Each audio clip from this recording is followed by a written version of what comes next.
விவசாய நிலங்களில் நன்சை நிலம், புன்சை நிலம் என இருவகை உண்டு. ஆறு, ஏரி, குளம், குட்டைகளுக்கு அருகே நல்ல பாசன வசதியுடைய நிலங்களை பொதுவாக நன்சை நிலம் என்றும், மழையை மட்டுமே நம்பியிருக்கும் நிலங்களை புன்சை நிலம் என்றும் சொல்லுவார்கள். கிராமத்து மக்களின் எளிய தமிழில் சொல்ல வேண்டுமானால் வானம் பார்த்த பூமி என்று சொல்லுவார்கள். தமிழகத்தில் இன்று நன்சை நிலங்களெல்லாம் புன்சை நிலங்களைப் போலத்தான் காட்சியளிக்கின்றன. தமிழகமே வானம் பார்த்த பூமியாக மாறியிருக்கிறது.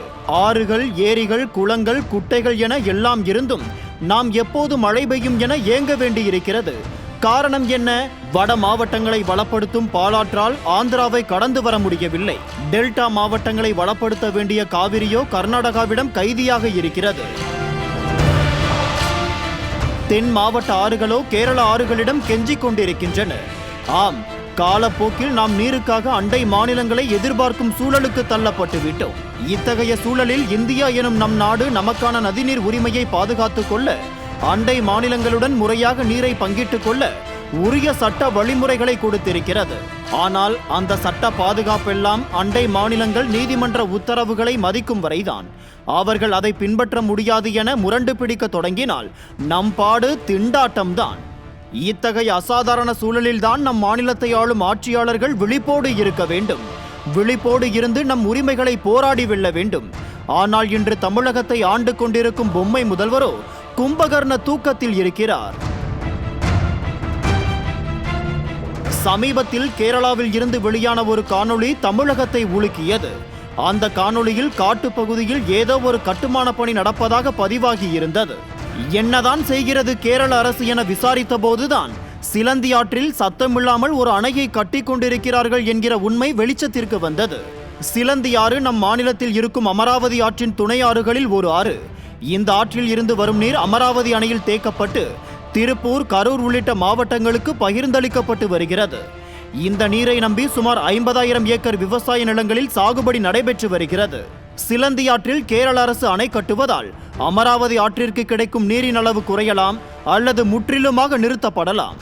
எதிர்காலத்தில் காவிரிக்காக நாம் காத்திருப்பது போல சிலந்தி ஆற்றை நோக்கியும் காத்திருக்கும் சூழல் ஏற்படலாம். விவசாயம் மட்டுமல்ல, இந்த நீரை நம்பிதான் 110 குடிநீர் திட்டங்கள் செயல்பட்டு வருகிறது. நாளை குடிநீர் பஞ்சம் வர வாய்ப்புகள் அதிகம். இத்தகைய முக்கிய பிரச்சனையில் தமிழக அரசிடம் சொல்லாமல் கேரள அரசு எப்படி தன்னிச்சையாக முடிவெடுத்தது என தெரியவில்லை. குறைந்தபட்சம் தமிழக அரசாவது விழிப்போடு இருந்திருக்க வேண்டும். ஆனால் விடிய அரசு கோட்டை விட்டுவிட்டது. சரி, பத்திரிகைகளின் மூலம் செய்தி வெளிவந்த பிறகாவது விளம்பர அரசு துரிதமாக செயல்பட்டதா? இல்லை. எங்கோ ஒரிசாவின் ஒரு ஓரத்தில் பிரதமர் பேசும் அரசியல் பேச்சுகளுக்கு பதில் சொல்ல பொம்மை முதல்வருக்கு நேரம் இருக்கிறது. ஆனால் அருகே இருக்கும் கேரள முதல்வருக்கு ஒரு கண்டனம் தெரிவிக்க நம் முதல்வருக்கு மனம் இல்லை. கூட்டணி தடுக்கிறது போல. சரி, கண்டனம் தெரிவிக்கவில்லை. சட்ட ரீதியிலான போராட்டங்களை தொடங்கி அணையின் கட்டுமான பணிகளை தடுக்க ஏதாவது செய்தார்களா என்றால் அதுவும் இல்லை. எதிர்க்கட்சி தலைவர் கண்டன அறிக்கை வெளியிட்டு விடிய அரசை தட்டி எழுப்ப வேண்டியிருக்கிறது. எழுந்தவர்கள் கேரள அரசை கண்டிக்கவில்லை. மாறாக தமிழக மக்களின் நலன் சார்ந்து பேசிய எதிர்க்கட்சி தலைவர் எடப்பாடி கே பழனிசாமி குறித்து அவதூறுதான் பேசுகிறார்கள். விடியா திமுகவை பொறுத்தவரை எங்கும் அரசியல், எதிலும் அரசியல் என்கிற நிலைப்பாட்டில் இருப்பதால் மாநில உரிமை சார்ந்து அவர்களால் சிந்திக்க முடியவில்லை. அதனால்தான் கூட்டணியில் இருக்கிற கேரள முதல்வரை கண்டிக்க முடியாமல் உரிமைக்காக குரல் கொடுத்த நம் எதிர்க்கட்சி தலைவரை வீணாக விமர்சித்துக் கொண்டிருக்கிறார்கள். எதிர்க்கட்சி தலைவரின் அறிக்கையை கண்டு பொங்கும் ஆட்சியாளர்கள் பசுமை தீர்ப்பாயம் தலையில் வைத்த கொட்டிற்கு என்ன பதில் சொல்ல போகிறார்கள்? பத்திரிகைகளில் வெளியான செய்தியை பார்த்த தென்மண்டல தேசிய பசுமை தீர்ப்பாயம் தாமாக முன்வந்து வழக்கு ஒன்றை பதிவு செய்திருக்கிறார்கள். அதில் சிலந்தியாற்றில் தடுப்பணை கட்ட மத்திய சுற்றுச்சூழல் அமைச்சகத்திடமும் தேசிய வனவிலங்கு வாரியத்திடமும் கேரள அரசு உரிய அனுமதியை பெற்றிருக்கிறதா என கேள்வி எழுப்பியிருக்கின்றனர். அனுமதி பெறாவிட்டால் உடனே தடுப்பணையின் கட்டுமான பணிகளை நிறுத்த வேண்டும் எனவும் சொல்லி இருக்கின்றனர். கேரள அரசை கேள்வி எழுப்பியதோடு தூங்கிக் கொண்டிருக்கும் தமிழக அரசின் முகத்திலும் தண்ணீர் தெளித்திருக்கிறது பசுமை தீர்ப்பாயம். இந்த தடுப்பணை கட்டுவதால் தமிழகத்திற்கு ஏற்படும் பாதிப்புகள் குறித்து தமிழக அரசு விளக்கம் அளிக்க வேண்டும் என உத்தரவிட்டிருக்கிறார்கள். இந்த அணை குறித்த தகவல் கிடைத்தவுடன் நம் அரசுதான் வழக்கு தொடர்ந்து அணையின் கட்டுமான பணியினை தடுத்திருக்க வேண்டும். 2018ஆம் ஆண்டு பவானி ஆற்றின் குறுக்கே கேரள அணை கட்ட முயன்ற போது நாம் கடுமையான எதிர்வினையாற்றி தடுத்தோம். ஆனால் இன்றைய சூழலோ பசுமை தீர்ப்பாயம் தாமாக முன்வந்து ஏதாவது பிரச்சனை இருந்தா சொல்லுங்க என கேட்கும் நிலையில் இருக்கிறது. விடியா அரசு அரசியல் கூட்டணிக்காக இன்னும் எத்தனை உரிமைகளை தாரை வார்த்து கொடுக்க காத்திருக்கிறதோ. கர்நாடகத்தில் மக்களவை தேர்தல் பரப்புரையின் போது காவிரியின் குறுக்கே மேகதாது அணையை கட்டியே தீருவோம், காவிரியில் தமிழகத்திற்கு தண்ணீர் வழங்க மாட்டோம் என்று காங்கிரஸ் கட்சி வெளிப்படையாகவே பரப்புரை மேற்கொண்டது. கூட்டணி கட்சியான காங்கிரசின் நலனை கருதி மேகதாது அணை குறித்த அக்கட்சி தலைவர்களின் பேச்சுகளுக்கு எந்த பதிலும் கூறாமல் அமைதி காத்த நாடக கும்பல் இப்போது வரையில் மேகதாதுவில் அணை கட்டும் முயற்சியை தடுக்க எந்த ஒரு நடவடிக்கையும் எடுக்கவில்லை. வலியுறுத்துவோம், கட்ட விடமாட்டோம் என வசனங்கள் மட்டுமே பேசப்பட்டு வருகிறது.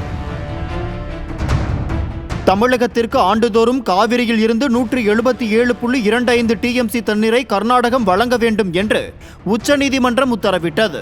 அதன்படி ஒவ்வொரு மாதமும் முறைப்படி தண்ணீர் வழங்கப்படுகிறதா என்பதை உறுதிப்படுத்த உச்சநீதிமன்ற உத்தரவுப்படி காவிரி மேலாண்மை ஆணையம் மற்றும் காவிரி நீர் முறைப்படுத்தும் குழுவும் அமைக்கப்பட்டுள்ளது. காவிரி மேலாண்மைக்கு தேவையான பரிந்துரைகளை முறைப்படுத்தும் குழு வழங்க வேண்டும். இந்த அமைப்புகளின் கூட்டங்கள் டெல்லியில் நடைபெறுவது வழக்கம். இதில் உறுப்பினர்களாக உள்ள தமிழ்நாடு, கேரளா, புதுச்சேரி மற்றும் கர்நாடகா ஆகிய மாநிலங்களைச் சேர்ந்த அதிகாரிகள் டெல்லி சென்று கூட்டத்தில் பங்கேற்று தங்களது மாநிலங்களின் கருத்துக்களை வலியுறுத்துவார்கள்.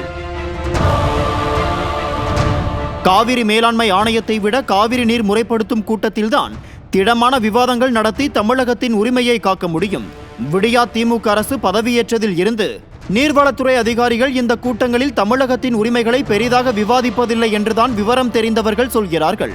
நேரில் சென்றாலே இந்த லட்சணம் என்றால் இப்போது வீடியோ வாயிலாக பேசினால் போதும் என்கிறதாம் விடியா அரசு.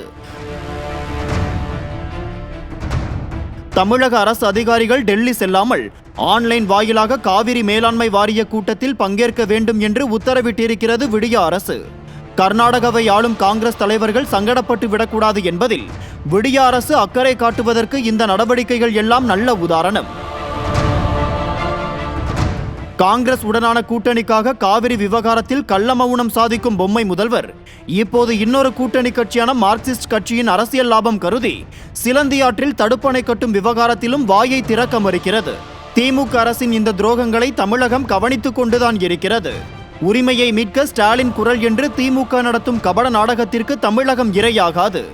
உரிமைகளை மீட்பவர்கள் யார், சுயலாபத்திற்காக உரிமைகளை தாரை வார்ப்பவர்கள் யார் என்பதை மக்கள் நன்றாக அறிந்து வைத்திருக்கிறார்கள். நாம் தொடக்கத்தில் சொன்னதைப் போல தமிழகம் வானம் பார்த்த பூமியாகிவிட்ட இந்த சூழலில் அண்டை மாநிலங்களிடம் சமரசம் செய்யாமல் தண்ணீரை கேட்டு பெறும் ஒரு தலைவர்தான் நமக்கு தேவை. அத்தகைய முதல்வராக இந்த பொம்மை முதல்வர் இல்லை என்பதே உண்மை. தண்ணீரை கேட்டு பெற முடியாதது ஒரு பக்கம் என்றால் நமக்கு கிடைக்கும் மழைநீரையும் சேமிக்க வழி தெரியாத அரசாக இந்த அரசு இருக்கிறது. அதிமுக ஆட்சி காலங்களில் மழைநீர் சேகரிப்பு திட்டம் தொடங்கி குடிமராமத்து திட்டங்கள் வரை பல திட்டங்கள் நடைமுறைப்படுத்தப்பட்டது. காரணம் என்ன? நம் மாநிலத்தின் சூழலை முன்னாள் முதல்வர் எடப்பாடி கே பழனிசாமி நன்கு அறிந்து வைத்திருந்தார். அதனால்தான் ஏரி குளங்களை தூர்வாரி நீர்நிலைகளை பாதுகாப்பதில் அக்கறை செலுத்தினார். ஆனால் இன்றைய பொம்மை முதல்வரோ நீர் மேலாண்மையின் அவசியத்தை அறிந்து வைத்திருக்கவில்லை. ஜனவரி மாதத்தில் தமிழகம் திரும்பிய பக்கமெல்லாம் வெள்ளக்காடாக இருந்தது. தலைநகர் சென்னையில் தொடங்கி தென்பகுதியில் இருக்கும் தூத்துக்குடி வரை வெள்ளத்தில் தத்தளித்தது. அடுத்த 4 மாதங்களில் இன்று நிலைமை தலைகீழாக மாறியிருக்கிறது. வறட்சி, தண்ணீர் பஞ்சம் என்று மக்கள் புலம்பி தவிக்கின்றனர். இதற்கு காரணம் என்ன? நீர் மேலாண்மை குறித்து அரசு சிந்திக்க மறுப்பதுதான் காரணம். தண்ணீரை கேட்டு பெறவும் தெரியாது, சேமிக்கவும் தெரியாது, அரசியல் மட்டும் பேச தெரியும். மக்களால் நேசிக்கப்பட்ட தலைவர்களின் பெயரை திரும்ப திரும்ப சொல்லி வாய்ச்சவடால் மட்டுமே பேச தெரியும். ஆட்சியாளர்களே, கபட நாடகங்கள் எல்லாம் வெளிச்சத்திற்கு வந்துவிட்டது. கள்ள மௌனத்தை கலைத்திடுங்கள்.